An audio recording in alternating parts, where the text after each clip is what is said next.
and I'm sure there'll be parents out there that understand exactly, that up to a point you've got both arms tied behind your back because, the schools were good schools. It was just a case of the upset, to see you coming home so upset. And how did it make you feel, if you don't mind me asking, as a dad, seeing that happen? And you did your best, yeah, but you couldn't do any more. No, well, that was it. You can't do any more because I'm an adult. Yeah. The people that were doing it to you were children, and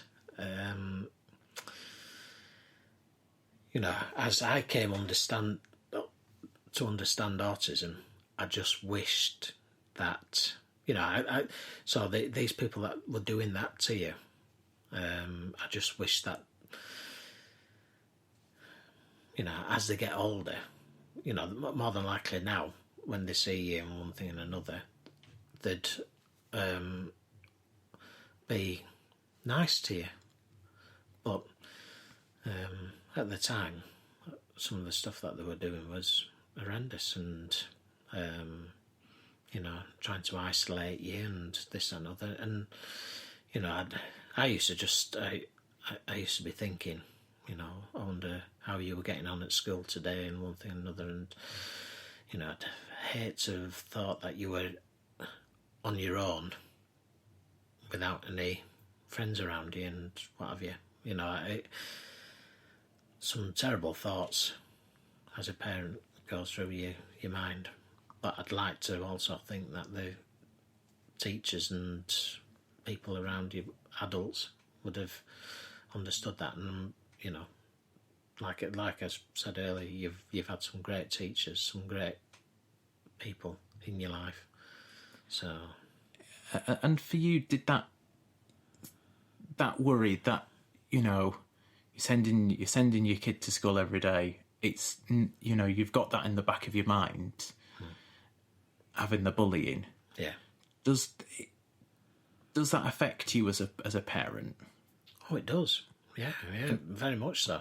Like I say, it's like having a fight with both arms tied round your back, because there isn't really anything you can do, because you can't, as a protest, you can't take your child out of school. Fair enough, you can go down to school and talk to teachers about it, but getting that into actual...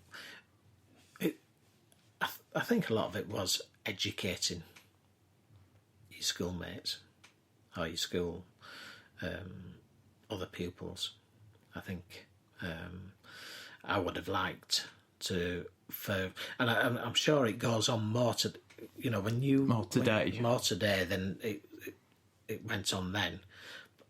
It was there a little bit, when you were at school, but I think today, kiddies today, they're brought up with all sorts of disabilities. Kids aren't they aren't put in a special class or anything like that. I think it's a case it's got to be included in that class, and I think that's good. I think, and possibly kiddies being educated about it.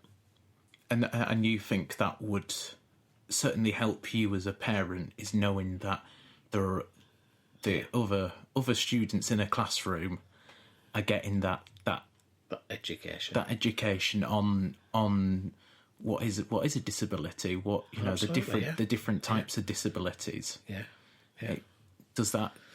Would that reassure you as a parent going to work every day, knowing that he's in it, he or she's in a safe environment? Correct. And that would help you to be able to live your life, be able to go to work and feel comfortable. Yeah, it would. Yeah, like I say, my biggest fear was that you were isolated, that you were on your own because you had autism, and and all the other kids, because you do see kids can be really cruel, and because a kiddie does something strange, he used to do hand flapping and stimming basically. Yeah. And there are a few other bits and pieces and kids pick up on that, and rather than people pulling you apart for it, to have somebody in a classroom that can explain to children, well, that's autism, these are trademarks of, and there's nothing wrong. There's nothing wrong with it. To be told that would be would help. Oh, it'd be fantastic. Would help you as a parent be able to, have that knowledge, that safety, like we say. If anything comes out, hopefully from this podcast, it is, there's nothing wrong with autism. There's nothing, like you say, it's an unseen thing. We used to get people stopping us and saying, well, he looks all right. I still get it now, to be fair. Yeah. Well, is he, will he get better? And that's just education. Nothing's going to change. As you get older, things do change. But, and I think part of that is how we handle the job as well. For you, is there anything you would want to say to people who might listen to this podcast? As a dad, as somebody who's had somebody for 26 odd years in your life who is autistic, what would you want to say to somebody who might be listening to this, who is either on the beginning of the journey or they've just been diagnosed with it? And, what would you want to say? I would say, don't back away from it. You've got to grab it with both hands and deal with it. And it's all about structure and getting into place. Structure, making sure your child's safe or the person concerned safe. But it's all about just getting routines and parameters. How far they can go, and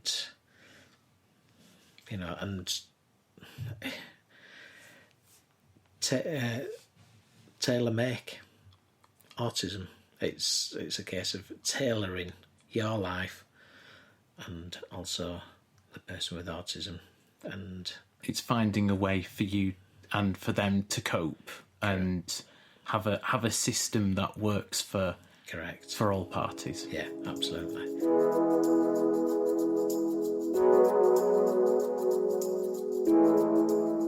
Thank you so much to my dad, Andrew, for taking part in this edition of That Autism Thing.